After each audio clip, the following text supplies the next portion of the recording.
they can read your mind, but just because they're sensitive. And you too will feel exactly the same thing once you've had it, depending on what you've had before, where you've been, and what is in your mind. And that is the time at which you will be given the chance to really look within and to find out what is really within. So I leave you in the very, very capable hands of Shri Mataji. I would suggest that first let them ask the questions today.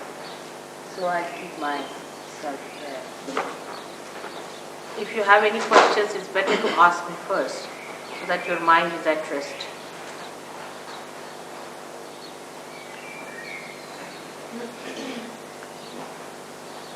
I would like to start. Just see people better.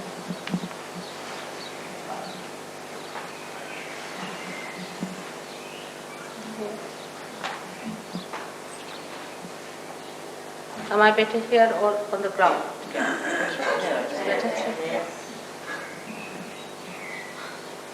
Now, first of all, it's better to ask the questions, because yesterday when we started this question session, people got a little deviated. It's better to ask questions now, what you have, because you are all seekers. You are all seekers and you have been seekers. So it's best just to ask questions now. So I'll be able to put the answer in between my lecture.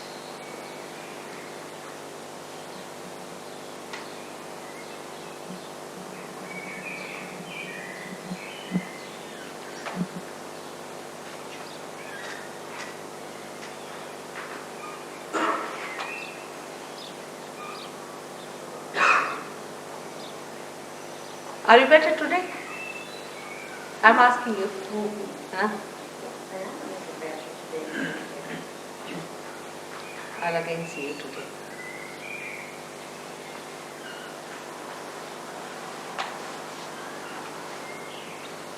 Yeah?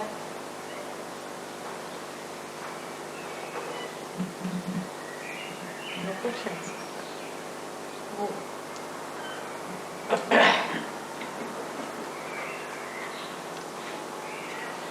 That means Sahajogis have become quite capable of explaining Sahajoga, and I'm very proud of them. When I went to Australia, the newspaper people asked me, "Mother, are all your disciples scholars?" I said, "No, they are very common people. They have to be very common and normal people." And they said, "The way they know things, surprisingly, we feel they are all scholars." I said, "All scholarship is within yourself. All the knowledge is within yourself. If you only can get light there, you can see all that knowledge is within you. You don't have to go anywhere for your knowledge. It's all inside. Everything is built in. You are built in so beautifully to become your spirit that I don't have to do much about it. It just works out. Only thing is that one has to know what we should expect. To be the spirit, what should be our expectation? And that also logically you must understand. It should be a logical conclusion. Not just because I say something, because you have become a member of some group, because you have paid money somewhere. It's not that. Reality is what it is. And logically it has to be reality. The other day I told you about the left side, about the past, about the subconscious, about the collective subconscious and the problems of the subconscious and the conditionings we get from material things, from matter. Matter is always trying to overpower the spirit. And this matter is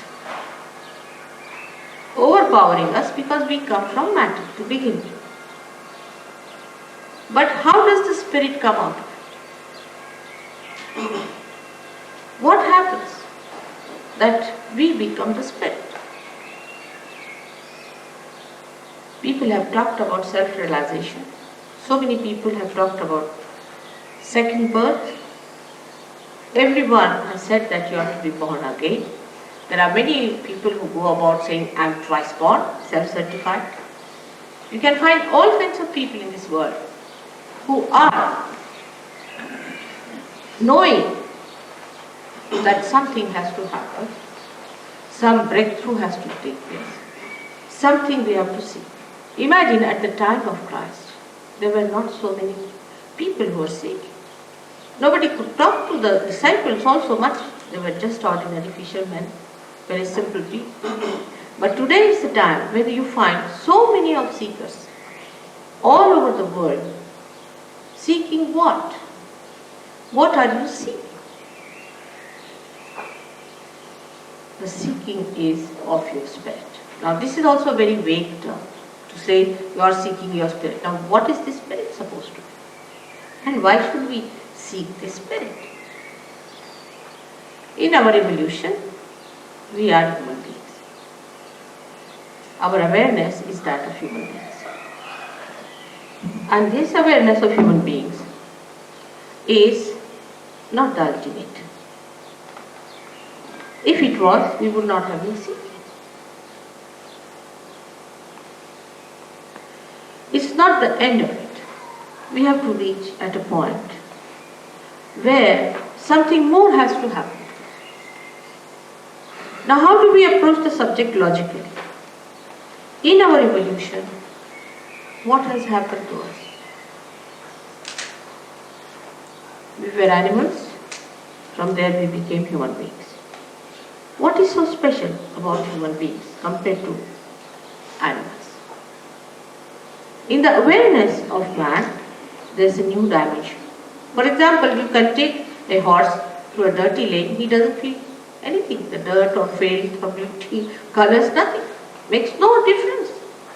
But if you take a human being through a dirty lane or a dirty house, immediately he understands, he doesn't like it. So what has come into us is nothing but in our awareness, a new dimension compared to animals. Or we can say in very scientific way is that in our central nervous system, we have developed a new awareness. Whatever is in our central nervous system, we are master of that.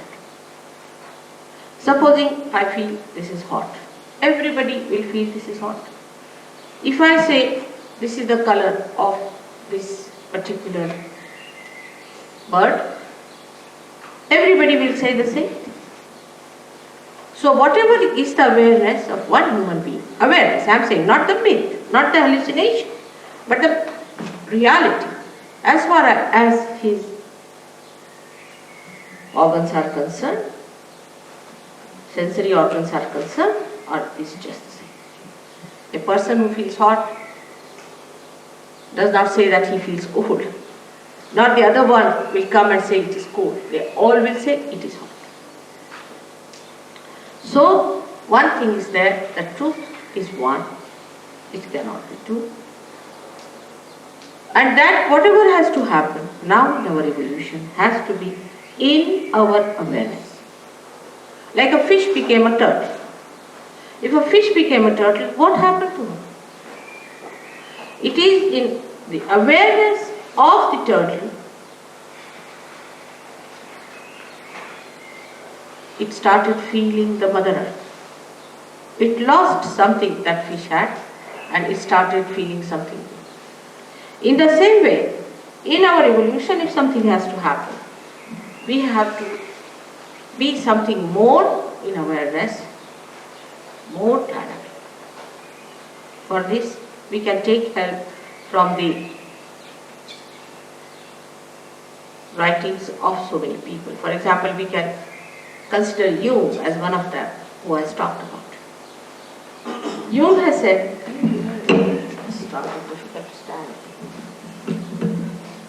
Jung has said that when the breakthrough will take place, the human beings will become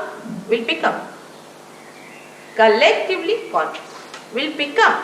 He didn't say that you'll all start doing the same thing or you start behaving in the same manner. No, he said you will become, you will be aware of it. not unawares. So when you are seeking the Spirit, if the Spirit has to enlighten you, in your awareness, you are going to know something more than you have known so far. For example, you might feel it hot and cold today, but maybe with that awareness, you might feel something different about it. He has said it very clearly that you have to become collectively conscious. So the becoming is the point in our evolution, nothing else. We become something else. In Sanskrit language, for example, they say, for a realized soul. For Indians, it's very common knowledge. It's nothing so much difficult to understand. He is called as a Dvija, the one who is born again.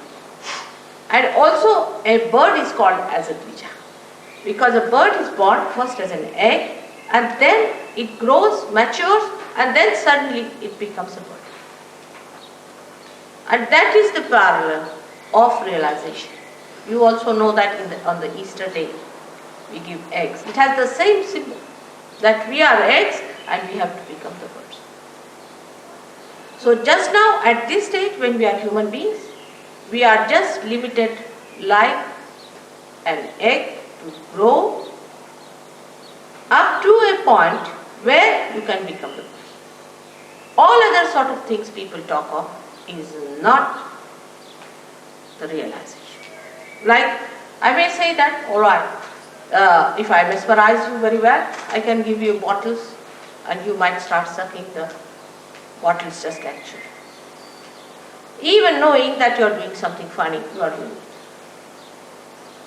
You'll be compelled to do it because you are mesmerized. Any such activity that we fall into is not realization. Because whatever has happened to you, as human beings that you have done no activity whatsoever.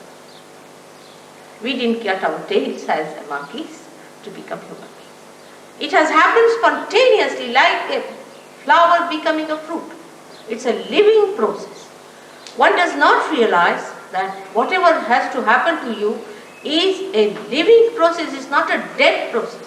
What we can do is all dead. For example, we can stand on our heads, we can jump, we can run, we can do all kinds of things, but that is not the living process. The living process is when you become something. And that becoming must be asked by all honest seekers. If you are not honest, then it's difficult. Or even if you are honest and you are misidentified with certain ideas you have read because you have paid for the book or you have paid for an organization, you paid for someone, that's not going to help. What we have to see, what we become. And that's what yesterday I told, that you become the master. You become the prophet. As Blake has said, that God of men will become prophets and they will have powers to make others prophets. So to be very honest with yourself, you should say, have I become a prophet? And can I make others prophets? This is a very simple way of looking at our realization, and this is what you are capable of. That you become the prophet because everything is within you.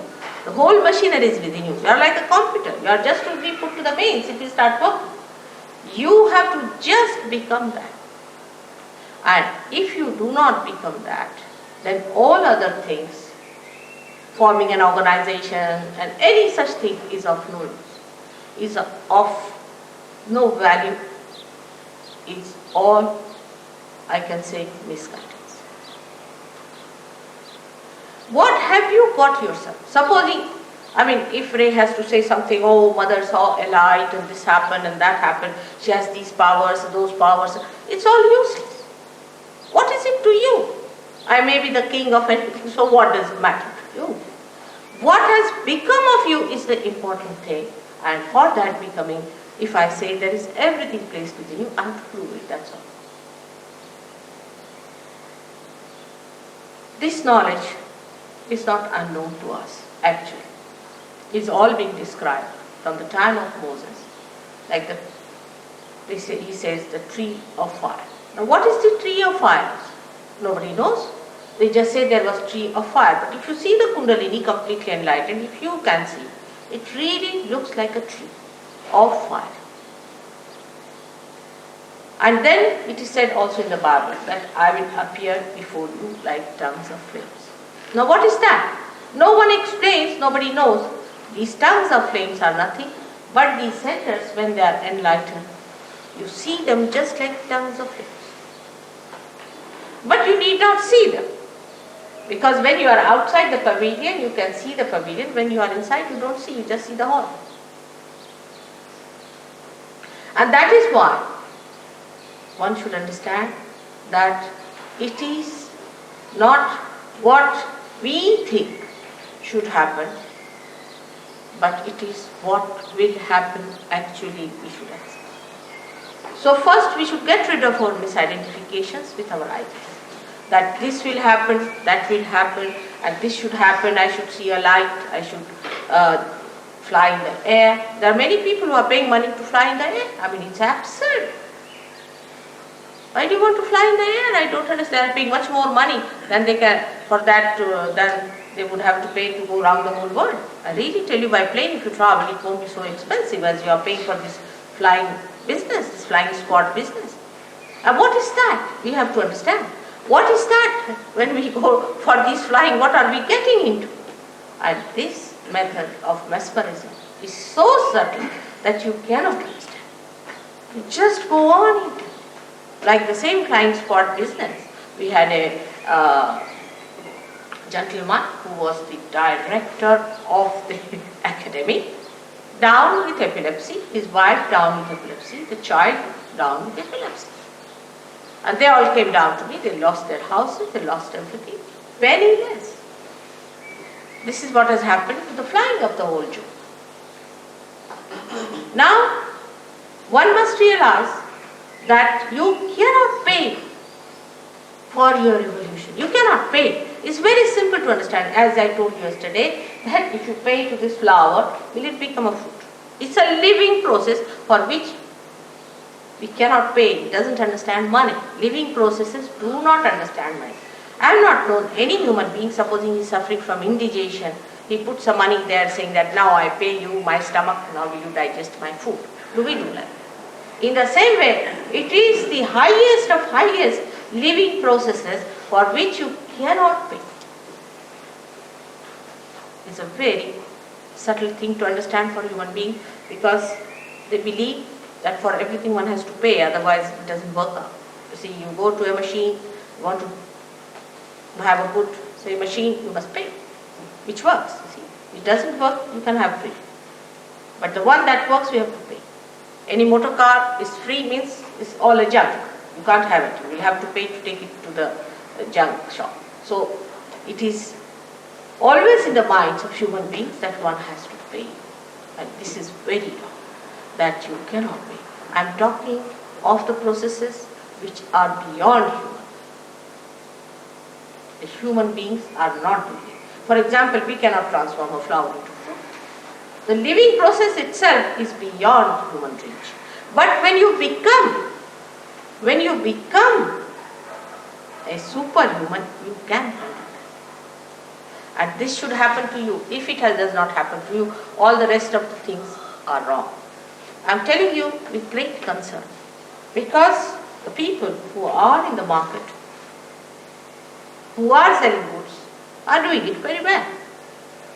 They know how to entice you, they know how to put ideas to you, how to give you misidentifications, and you just get identified with them till they completely drop out. And then you are left high and dry. You say, oh God, what has happened? One thing is there, that your spirit is not lost. It is there. Despite whatever the mistakes, whatever may be the seeking, but the spirit resides within you despite everything till you live. And this spirit is to be brought into your conscious mind, means into your central nervous system. You should feel the powers of the spirit in your being. This is what is Sahaja is. Sahaja, as he must have told you, means born with you. Now yesterday I told you about the left side, which is the power of desire, and through this power we have our all conditionings and all the receptions from the matter, materialistic things, and also what you can say, we collect all our past, and the past then extend up to the collective subconscious. I also told you yesterday that cancer is a disease caused by the left side extreme behavior of people. Those who go to the extreme behavior on the left side get the disease called cancer, and it can be cured if you can bring such an extreme case in the center. It can be cured, no doubt about it. Now the second side is the right side, which today I have told that I will tell you about. The gentleman is not here who asked so many questions. Is he here? He was just busy asking questions, that's all yesterday. He's not interested in seeking, I think. Alright. Now the second side, on the right hand side, is the power by which we act. First we desire and then we act. Now this power, right side power, is expressed within us as right sympathetic nervous system. Science has come from the same. Science is in the gross, these are all subtle things that are within us. Now this right side power, which exists within us, gives us the power for our mental and physical capacity to act. Now this action takes place when we desire something, we want to implement that desire, then we go into action. One has to understand what sort of a power is this. This power is called as Prana Shakti in Sanskrit, Prana. And the another one, the left one, as Mana Shakti, is the power of the emotions, or can say of the mind. But you see, English language is not so clear-cut about it. So I would say Mana Shakti and Prana Shakti. These are the two powers that exist within us, and we start using them as left and right, we can say like a brake and an accelerator, and then we become the master of driving. But while becoming that, we make mistakes. The human mind has a speciality to go to extremes. Supposing I tell somebody, now you have to meditate. They'll meditate for 5 hours. There is no need to meditate for 5 hours or anything. But if you tell them that you have to stand on your head, they'll do it for 10 hours. So there is no need to go to extremes. We have to be just in the center, be kind to our body, be kind to ourselves. There's nothing to be frantic about. There's nothing to be so much exasperated about it. It's just very simple thing that has to happen to you. For example, think of a seed which is sown in a very loud music, or say a place where everybody is rushing, shouting, screaming. What will happen? That seed will never sprout. If it is in a peaceful place, is a properly placed one, or not in a tilted pot, then it will definitely develop into a beautiful tree or a beautiful shrub, whatever it has to develop into. In the same way, if we are too much on the extremes, we go to the left and to the right.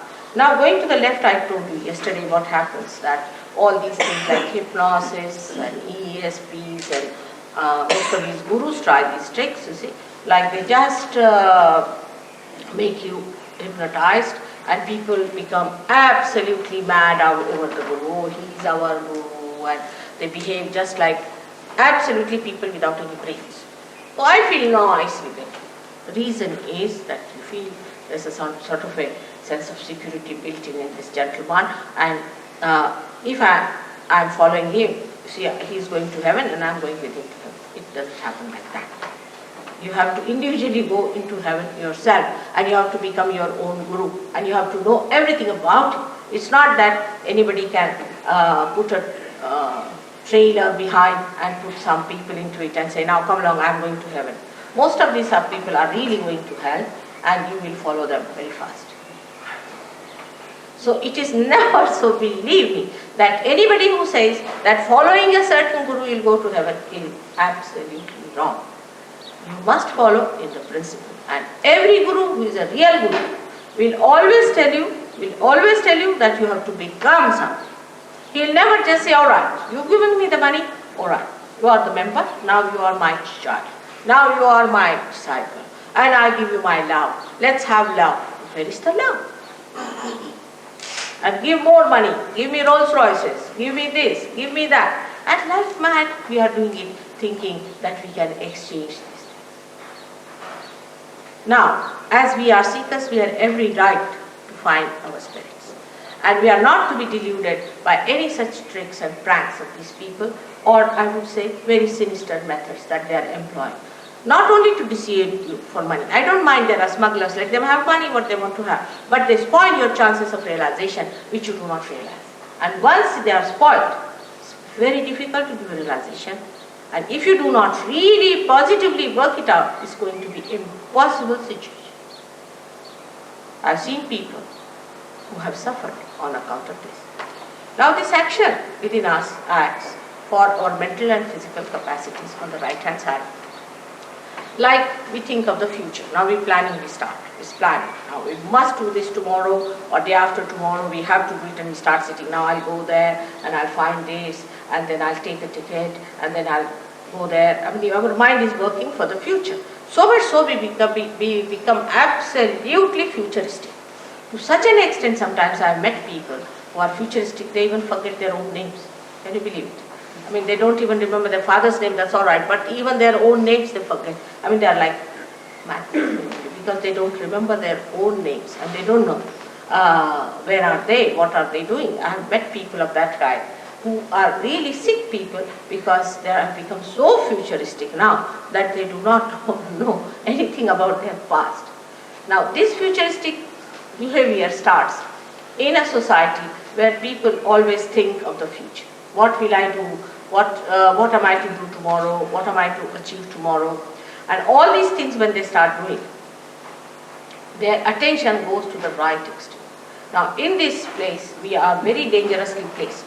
Very dangerously placed when we start looking for the future. And the future seeing is a imaginary stuff. It's absolutely imaginary. Because what you think of the future doesn't exist. What exists is the present. You have to be in the present, not in the future. But people will say you have to be in the present. But how? We cannot. Either we are in the past or in the future. Because when the thought wave rises, it comes up and goes down. Another thought wave rises, goes up and comes down. Now, this thought wave which comes up, we go with it, but we don't see it's going down. Another thought wave that rises, we see that, but we don't see where it goes out. And so we are jumping on the cusp of these thoughts and we do not know. Perhaps we are in the past or perhaps in the future. But in the center of these two thoughts, there is the present. And we don't know how to take our attention there, which is a very difficult thing. And just to say that you should be in the center is not possible. All these things, you should do this, you should do that, is not going to work out. Unless and until there is light. For example, there is no light in this room. And you say, walk straight. You cannot walk because you can't see where is the passage, how to walk. Even if you order, do whatever you please, you cannot just walk straight without touching any of these chairs because there is no light, you can't see. So, one has to understand that in the futuristic life when we live, when we plan too much for the future, actually what we are doing, we are living in an imaginary world. We have many stories of people who lived in imaginary worlds and how they found that everything was destroyed. And there are people who work it out through their physical efforts, and when they go into their physical efforts, they create another problem for them because they just become physically oriented people. And if you are just physically oriented, the spirit gets angry.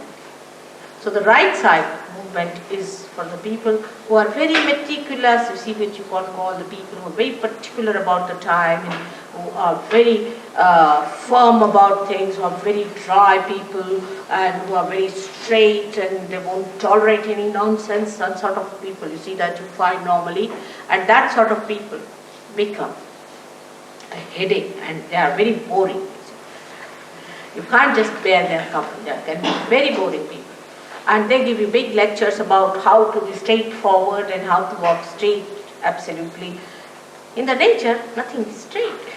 It all moves so beautifully because the nature is created out of varieties. And variety brings the beauty. They don't think of beauty, they don't think of love or compassion, nothing. For them, it is a very meticulous world and that's how they live. Such people are developing a big ego within themselves, as you see there, is the yellow stuff in the head called as ego. Let me show. Right. By the action of the left side, emotional side, we develop a superego, but by the action of the right side, we develop an ego. Now this ego is not easy to be seen, because if you have a superego, you have pains in the body, you are a miserable person, you have wrinkles on the face, and you look absolutely worn out. But if you have ego, then you look so dynamic. We can say that Hitler was the extreme of this ego business. And he got into his head that he is some sort of a God incarnation, and that he has to save the people, and he was the one who knows about races and everything, and he is supposed to save some race. This kind of idea comes from these people who are right-sided. They are very aggressive. They may be very good to talk to. They may be very humble to look at. Could be very good businessmen. Could be anything. But they do not know that they have this Mr. Ego coming up on their heads, just like a big balloon, and they are floating in the air. The end of ego is stupidity. You'll be surprised. The end of ego is stupidity. Such people indulge into all kinds of stupid things, and they say, what's wrong? For example, I've known old people behaving in so stupid ways, and they say, what's wrong? You know, an old man, say, of 90 years, who can't even walk without a stake, stakes to these dances you do, and then he falls down, you see, and he thinks, what's wrong? Like a lady I knew, she was about 85, she died from a horse falling down. Naturally, what else do you expect at 85? That's what is evident. For a lady of 85, she should settle down at home, look after her grandchildren. Maybe she might be having great-grandchildren, you see. Instead of that, why does she want to be 25-year-old lady to climb on a horse? So all such stupid things they do, and then they will say, what's wrong? There's nothing wrong in stupidity, what's wrong? But such people are a nuisance to the society, to others. The people who are superego are troublesome to themselves, but those are egoistical are troublesome to others. They are all the time correcting others, torturing others, putting their ideas onto other people, and such people can be very, very successful, because nothing succeeds like success. They go on hammering things into the heads of people, saying, now this is true, and when you go on saying it, you should suddenly believe, yes, must be so. And such people are much more dangerous, I would say, from the superego type. But for people who do not know the tricks of the superego, they can be very, very, very dangerous, because they are very subtle. You cannot see them. They mesmerize, and they can possess you, and they can be very sly, and they can work out all sorts of methods which you are not aware of. So it is not easy to choose which is better, which is not better. Both things are wrong to go to extremes on the right or to the left. Now let's see what happens physically. As I told about the cancer on the left hand side that we do, physically what happens to people who are futurist? We have a center, especially for futuristic behavior, called as Swadhisthana Chakra, which is in the gross manifesting the plexus called the aortic plexus within us. Now this Swadhisthana Chakra is very important for human beings, especially for people who are developed people. With this chakra, actually, we convert the fat of the stomach for the use of the brain. Now this is the center of the Surya, of the sun. Now when we start thinking, these cells are converted in such a way that they become useful to the brain. Now, if you are thinking all the time you are thinking, then what will happen? I mean, the horns are not going to grow out of that. You are consuming all that. And when you are consuming all those cells, you have to have replacement. And for that replacement, this Swadhisthana Chakra has to work very hard to convert the cells for the use of your brain. Now, when it is doing that, there are other things which this Swadhisthana Chakra has to look after. For example, your liver, your pancreas, your spleen, your kidneys, all are to be looked after by this center, and also uterus for the ladies. Now when there's only one work is given to this Swadhisthana chakra, and it cannot do any other work, then other things are neglected, so you develop a terrible disease called liver trouble. Now liver trouble is another thing that you do not feel yourself. Others know that you are liverish, the way you are hot-tempered, the way you are fussy, the way you always snarl at people, and the way you are never satisfied with anything, the way you criticize others. All this is liverish, and such liverish people are never happy with themselves because liver looks after their attention. And those who have liver problems, their attention is horrid. That goes like this. See, you cannot keep your attention straight. On the street you will walk straight into a car because you are looking at something which you are not supposed to look. But all the time you are looking at like this. You cannot walk. I mean, you won't find any animal like that who walks like this. But only human beings do it. If you see them on the street, you'll be amazed. Where are they walking? They don't walk straight. They don't walk straight. But their eyes are going this way, that way. Because the attention is wobbly. The attention is wobbly because of a bad liver. So this liver is a very, very important thing. Now this liver has a special capacity to extract all the poisons from the body as heat. And the heat in the body is to be transformed or should be conveyed to the blood or the water in the blood. And that has to be taken out of your body, maybe as perspiration or in another forms. But what happens? That when this liver is out of gear, it cannot do it. It cannot pass this heat into the bloodstream, and the heat remains in the body, and you really become heated. And that heat makes all these problems for you. So, in Sahaja Yoga, what happens that when Kundalini rises, she changes the form of the blood. The hydrogen and oxygen which are placed because of this heat and all that, in a very funny way, like this, like that, and they start receiving this heat within them. That's why those people who have bad livers feel little heat when the Kundalini rises. But one can cure it by giving it that peace and comfort to that liver organ, and you can definitely cure your liver, no doubt about it. Then the second thing that happens to you is the pancreas, which gives you diabetes. Only a person who thinks too much gets the diabetes. For example, an Indian farmer doesn't know what diabetes is, but then you stop your sugar. But that's not the way to stop your diabetes. Diabetes comes to you because you think too much. The doctors won't understand this. That's why they say it is incurable. But because they cannot connect thinking with the disease. And this is what happens when you are all the time thinking like mad, then diabetes takes place. And this diabetes is also curable if you get your enlightenment. You can cure also the diabetes of other people, but because this vital power, which is integrated of all these three powers, flows through you, and you can replenish, you can give more to other people who are exhausted of it, and sort of you can fill them up with this power, and you can cure. The third one is the worst of all that happens to people is blood cancer because of spleen. Spleen is one thing very important, that it is the center of peace within us. The one who doesn't have a proper spleen cannot be a peaceful person. Now, it's a very simple thing, but doctors cannot connect it, nor all science-oriented people can connect it to something very, very simple.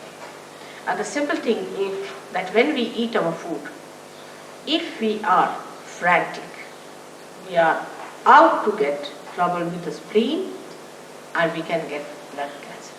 Now, if the mother is of that temperament or a father is of that temperament, the children might be born with blood cancer. Now, we will be happy to tell you that in New York, we had a case of blood cancer. And when I was in India, in a village, somebody came and told me that such and such boy is sick. He's only 16 years with blood cancer, and doctors have declared that he's going to die within 2 weeks' time. They always declare, they are good at declaration only. And when this case came to me, I told them that I cannot do anything, I'm in a village, but you can telephone to one of the Sahaja Yoginis. She was in England, now she's in New York, and she will look after this case. You'll be amazed that the boy was cured completely. He came out of the hospital, he came to see me, and now he's gone back to his studies. I mean, like this we have cured many cases of blood cancer. But here we are not to cure people by any or healing anyone. That's not our job. It happens spontaneously as a byproduct of the Kundalini awakening. Main thing is we have to make you doctors.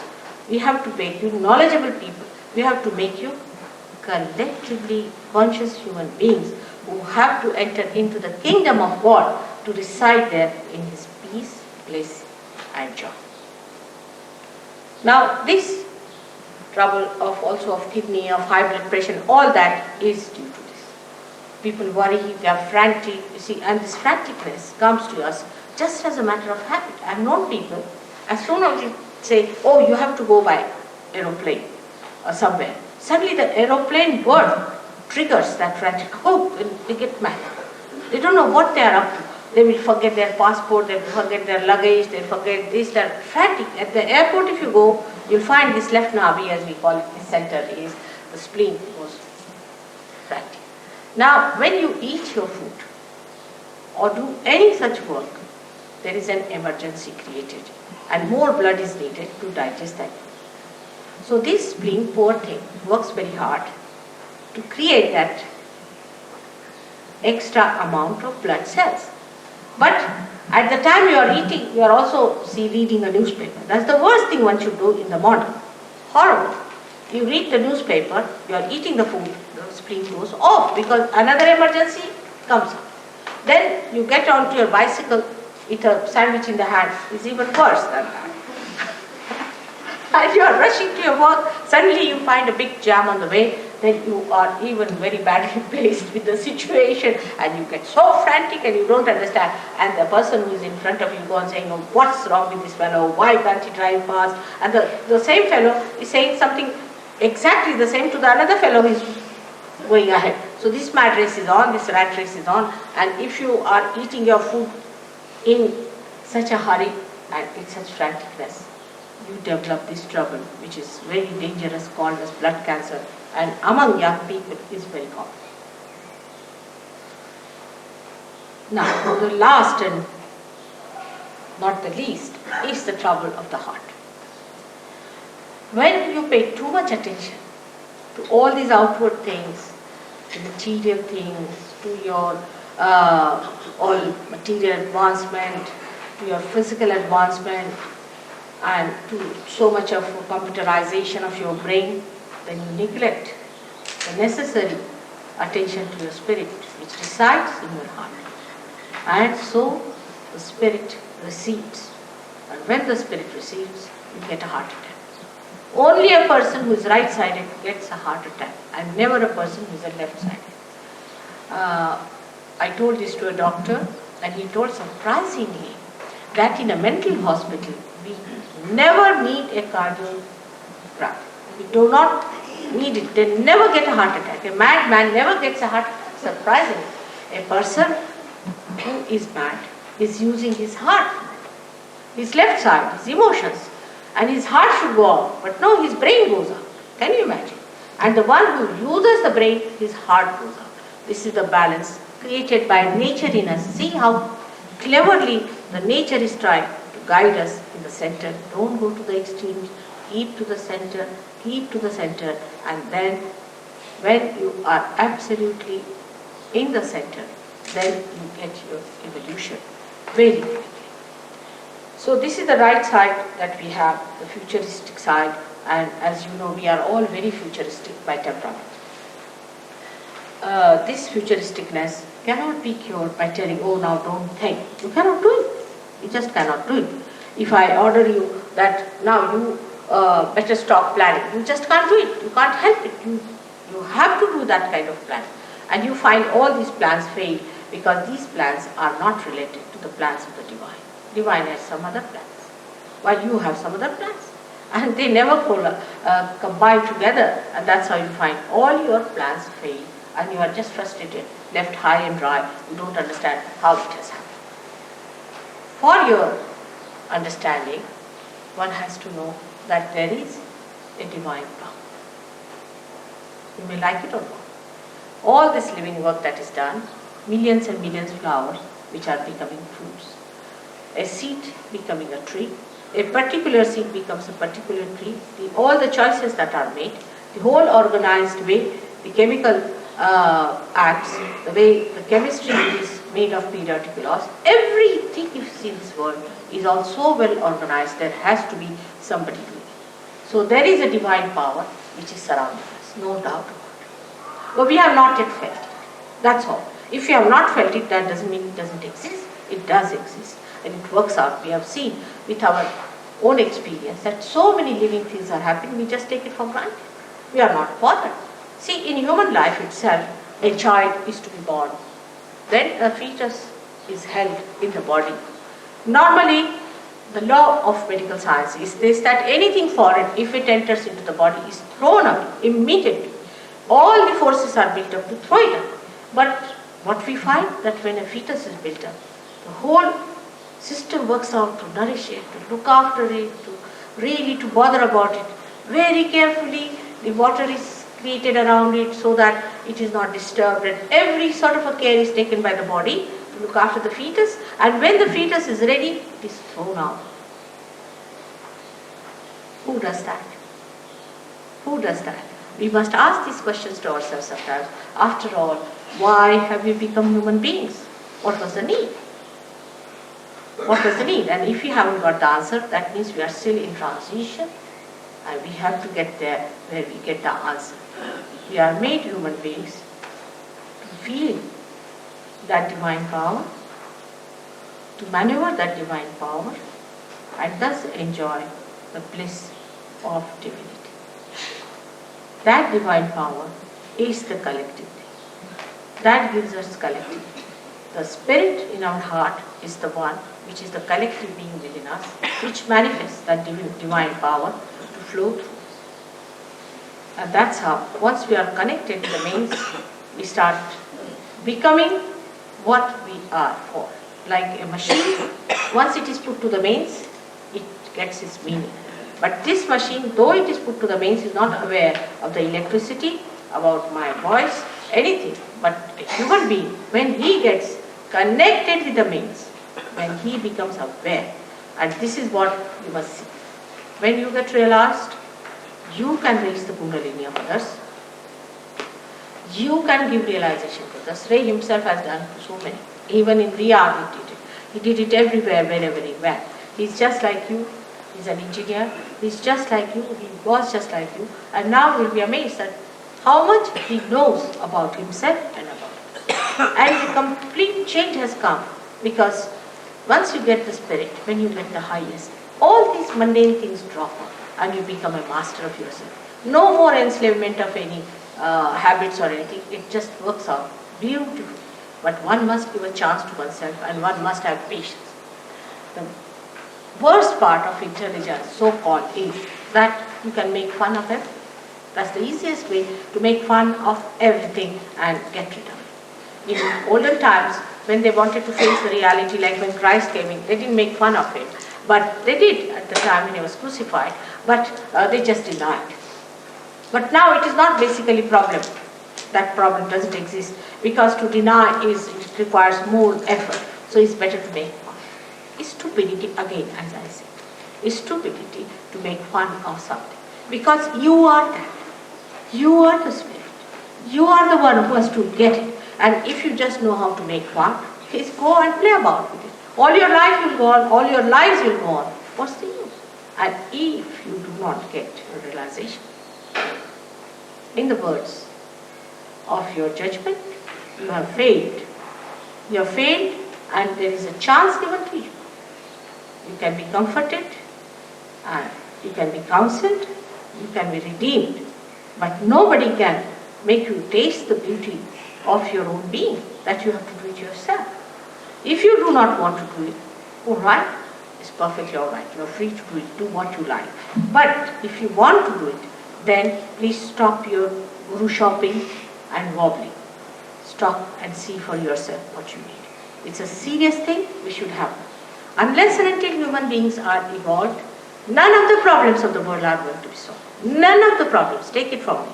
Whatever they have done by their thinking, say they have created democracy, they have created communism, this, that, all this nonsense, has no meaning at all in reality. It has no meaning. Because say, for example, you might say, I'm very powerful, so I'm a capitalist. But I can't live without giving to others, so I'm a communist.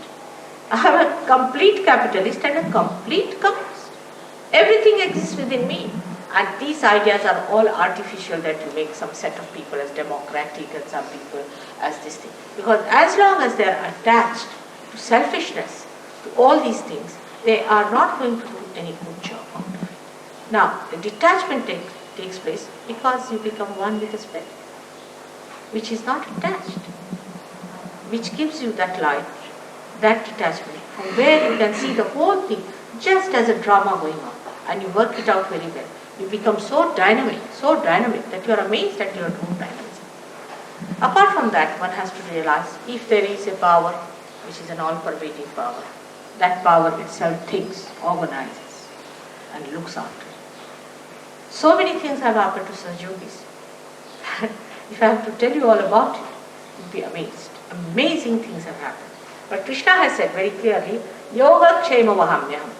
Means when you get the yoga, you get the well-being. After yoga. He said yoga first. First the union must take place, then you will get the well-being. Now I have seen people who go to so-called gurus and things sick. You see their faces pale, absolutely finished. They are good for nothing, absolutely miserable people. And how such people would be in yoga? Not only physically, mentally they are at peace. They are full of compassion and love. And the compassion that doesn't talk but just flows. It flows. It emits. You can give your compassion even to flowers. If the flowers are dying, you can give them this and they will live for a while. If there are, say, trees which are dying, if you give them, they will prosper. If you give it to animals, they will be different. Because first time, after getting this power only, you are giving back something to the nature. So far you have been always taking from the nature. Now it is the first time you start giving something to the nature. Because the compassion just flows. It doesn't receive it. It just goes to others. And this should happen to you. Don't be satisfied with cheap things, with something nonsensical, which is something sort of a mimicry or a mass ideas. I'm talking of collectivity, where every individual is aware. It's not a mass activity, it is collectivity. May God bless you. I hope today many will get realization and become one with their spirits and will feel their collectivity. That's only my hope is. Brighton I place very high up in England, and I always said England is the heart of the universe. It's very important that it is the heart, no doubt, and that's why Blake has said that it has to become Jerusalem. There's a lot of truth in what he has said. Lots of things he has said about Sahaja Yoga is absolutely true. But the heart is sluggish. Heart is sleepy, is a sign. Like I say, that Europe is a liver and it is drinking. Can you imagine what will be the state of affairs of this universe if everything is going against one's own essences? And the essence of English is that it is the heart. That means it articulates, it circulates. Whatever happens in England is taken up seriously. Supposing you become, all of you, stupid people, the whole world will become. The responsibility is such a lot on you, which you do not realize. It's a very important thing that we are doing. It looks very small in this country because the very few people who really come to Sahaja Yoga and settle down. Very few people. There are very few of that caliber. I think young little children are there, many who will come up by about say 10 years or so. I'm sure there will be a very good quality of people will be coming. And the seekers who are here are also sort of little nervous because they want to learn from Americans and from Europeans. There's nothing to be learned from them. It is you who are going to circulate. You are going to carry the message. I know it's a very important country and somehow it was managed that my husband would get his election done in England and we are here now for last 8 years, can you believe it? And I'll be here maybe again 4 years more at the most. So I hope something will happen and this Brighton, which is a very good place. I'm sure here also many will get their realization and will help in the emancipation of human beings. Thank you very much. If you have